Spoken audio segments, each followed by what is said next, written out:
یہاں پہ میں نے مولا علی شیر خدا کی آپ کے سامنے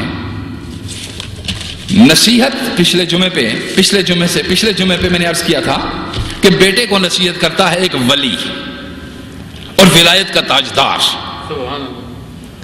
صاف ظاہر سی بات ہے، جو بات بیٹے کو بتا رہا ہے بڑی کام کی بات ہوگی، اور وہ بتا رہا ہے جو ولایت بانٹتا ہے، جو ولایت تقسیم کرتا ہے. نہ صرف پہلے تقسیم کر رہے تھے بلکہ قیامت تک تقسیم کرتے رہیں گے. یہ میں نہیں کہتا، تمام دانشور اس راہ کے تمام لوگ، چاہے وہ کسی مکتبہ فکر کے ہوں، جب ایک مقام پہ آنکھ کھلتی ہے تو پکار اٹھتے ہیں کہ قیامت تک ظاہری ولایت یا باطنی ولایت کا جو بھی حصہ جس کو بھی ملے گا وہ شیر خدا سے ملتا رہے. توجہ دیجیے.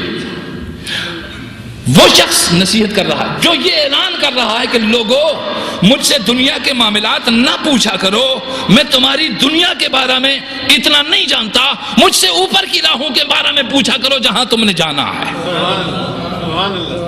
فواللہ لا تسألونی عن شیء الا اخبرتکم. مجھ سے یہ پوچھا کرو، مجھ سے حقیقتوں کے بارے میں سوال کیا کرو، حقائق پوچھا کرو مجھ سے. علی حقیقت کی راہوں کو جاننے والا ہے. اس لیے وہ باپ اگر اپنے بیٹے کو نصیحت کر رہا ہے تو بہت کام کی نصیحت ہوگی. ہر شخص کہتا ہے. تو مولا علی شیر خدا نے نصیحت فرمائی. وہ نصیحت فرمایا لا تکن ممن یرجو الآخرۃ بغیر العمل. ارشاد فرمایا بیٹے ان لوگوں کی طرح تم نہ ہو جانا جو عمل کے بغیر حسن انجام کی امید رکھتے، جو عمل نہیں کرتے بلکہ اپنا انجام جو ہے وہ اچھا سمجھتے ہیں. ان کی طرح تم، یہاں عمل سے زندگی بنتی ہے، جنت بھی جہنم بھی. یہ خاکی اپنی فطرت میں نہ نوری ہے نہ ناری ہے. عمل کی حتیٰ کہ سیدہ فاطمہ الزہرا رضی اللہ تعالی، میں نے پچھلا جملہ ایک بولا کہ نجات عمل سے ممکن نہیں، نجات فضل سے ممکن ہے، مگر فضل کی راہیں اعمال کھولتی ہیں، فضل کی راہیں عمل کے ذریعے سے کھلتی ہیں. یہ آسانی سے معلوم کیا جا سکتا ہے کہ فضل والا کون ہے. فضل والے پہ اعمال کی راہیں شکلیں یہی ہیں اس کی.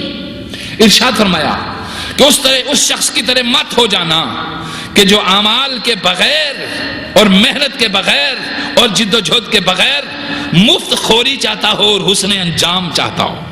تم اس کی طرح مت ہو جانا. وَيُرَجِّ التَّوْبَةَ بِطُولِ الْعَمَلِ. پھر اگر عمل میں تجھ سے کوئی کوتاہی ہو جائے، کوئی غلطی ہو جائے تو فرمایا اس طرح شخص کی طرح مت ہو جانا جو امیدیں بڑھاتا رہتا ہے اور توبہ کو تاخیر میں ڈالتا رہتا ہے. یعنی کل میں یہ بات کر لوں گا، آج مجھ سے یہ خطا ہو گئی، میں کل توبہ کر لوں گا. نہیں، ارشاد فرمایا اس طرح نہ ہو جانا. آج خطا ہوئی ہے آج ہی معافی بھی مانگ، آج ہی بیمار ہوا ہے آج ہی دعا بھی کر. اگر تو بیمار آج ہوا ہے اور بیماری کو ٹالتا رہے گا، نتیجہ کیا ہوگا کہ وہ لا علاج ہو جائے گی، وہ علاج سے آگے نکل جائے گی. ارشاد فرمایا یقول فی الدنیا بقول الزاہدین. ان لوگوں کی طرح نہ ہو جانا جو دنیا کے بارے میں تو اس طرح کی باتیں کرتے ہیں جیسے ان کو دنیا سے کوئی غرض ہی نہیں. واز سنو ان کا، تبلیغ سنو ان کی، درس سنو ان کا، مجلس میں بیٹھو ان کی، تو یوں معلوم ہوتا ہے دنیا تو ان کے مقابلے میں سامنے آئی کوئی چیز نہیں ہے، یہ تو بہت بڑے زاہد اور پارسال ہو گئے. پھر ارشاد فرمایا باتیں زاہدوں کی طرح وَيَعْمَلُ فِيهَا بِعَمَلِ الرَّاغِبِينَ، اور اعمال دنیا طلبوں کیسے کرتے ہیں اور بعض تارک الدنیا لوگوں کیسے کرتے ہیں. اس طرح کا بیٹے تم نہ ہو جانا. تیرے قول اور عمل میں کبھی تضاد نہ ہو، قول اور عمل میں کبھی، اور قول اور فعل میں کبھی تضاد نہ ہو، قول اور عمل میں کبھی تضاد نہ ہو. یہ وصیت کر رہے ہیں. وَإِنْ أُعْطِيَ فِي مِنْهَا لَمْ يَشْبَعْ وَإِنْ مُنِعَ مِنْهَا لَمْ يَقْنَعْ. ارشاد فرمایا اگر دنیا ان لوگوں کو مل جائے وہ دنیا سے سیر نہیں ہوتے. حل من مزید، حل من مزید. اور اگر دنیا ملے تو سیر نہیں ہوتے اور نہ ملے تو قناعت نہیں کر سکتے. بیٹا ان لوگوں سے بھی مت ہو جانا. جو جتنا ملا ہوا ہے اس پہ قناعت کرو، اس پہ صبر کرو، اس لیے کہ قناعت استغنا سکھاتی ہے، غنی بنا دیتی ہے. اور جو غنی ہو گیا وہ دنیا کی کسی طاقت سے بھی مروب نہیں ہوتا. وہ ایک لقمے پہ راضی ہو گیا اور پروردگار نے اس کی ضرورت کو پورا کرنے کی ذمہ داری لے رکھی ہے. اور اس کی خواہش کو پورا کرنے کی ذمہ داری اللہ نے، کسی انسان کی خواہش کو پورا کرنے کی ذمہ داری اللہ نے نہیں لی. ہاں ضرورت پوری کرنے کی ذمہ داری خود رسپانسبلٹی پروردگار نے قرآن میں سینکڑوں مرتبہ کہا ہے میں ذمہ داری کرتا ہوں. میں تمہیں ضرورت تمہاری سے تمہیں محتاج نہیں ہونے دوں گا. اب اگر تم دوڑ لگاتے ہو آگے تو ناکام ہوتے ہو، تو خواہش میں ہوتے ہو، ضرورت میں نہیں ہوتے. تمہاری دوڑ اور تمہاری ناکامی خواہشات کے پیچھے بھاگنے کی ہے. پروردگار نے تمہاری خواہش کی ذمہ داری قبول نہیں کی ہوئی. اس خواہش کے لیے ارشاد بالکم تشتہی مانفسکم، فرمایا وہ جو تمہاری خواہش ہے نا وہ میرے پاس آؤ گے تو میں پوری کروں گا. میرے پاس آؤ گے، بیٹھ جاؤ. خیال آیا کہ میں اس ڈیزائن کا پھل کھاؤں گا، کسی کو آرڈر دینے کی ضرورت نہیں. تیرے خیال کی لہر میری ان طاقتوں تک پہنچے گی اور جو تو نے خیال کیا ہے وہ تیرے سامنے لا پیش کر دیا جائے گا.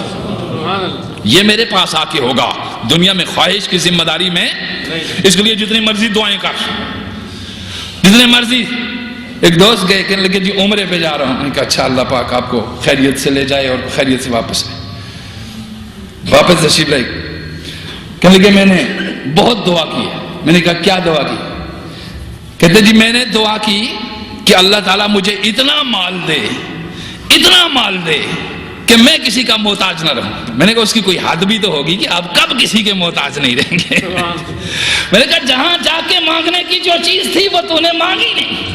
وَلَوْ أَنَّهُمْ إِذْ ظَلَمُوا أَنفُسَهُمْ جَاءُوكَ فَاسْتَغْفَرُوا اللَّهَ وَاسْتَغْفَرَ لَهُمُ الرَّسُولُ لَوَجَدُوا اللَّهَ تَوَّابًا رَحِيمًا. جہاں جو مانگنے کی جگہ ہے وہ میاں تم مانگ نہیں سکے اور جو نہیں مانگنے کی چیز تھی وہ تم وہاں جا کے مانگتے رہے. اب میری اس کی مرضی ہے تیری یہ خواہش پوری ہو. میں نے نہیں آج تک سنا کہ اللہ کسی کی خواہشوں کو پورا کرنے لگ جائے. بے شک. اللہ جب اس طرح کے مواقع پیش کرے تو اس میں کوئی دنیا کی مانگنے کی حاجت نہیں. اس وقت اپنے قرب مولا کی مانگو کہ مولا مجھے اپنا انتہائی قرب عطا فرما. سبحان اللہ. مجھے اپنا قرب عطا فرما. مجھے قرب کی ان بلندیوں پہ لے جا کہ جہاں دنیا غش کرے. ارشاد فرمایا مولا علی نے کہ ان لوگوں کی طرح نہ ہو جانا کہ ان کو مال ملتا رہے مگر وہ سیر. حل من مزید. لاکھ ہے تو وہ خیال کر رہا ہے 2 لاکھ ہو جائے، وہ 4 لاکھ ہو جائے، وہ 5 لاکھ ہو جائے. اور حقیقت یہ ہے کہ ایسے لوگوں کے بچے بھی محتاج رہتے. وہ اتنے کنجوس ہوتے ہیں کہ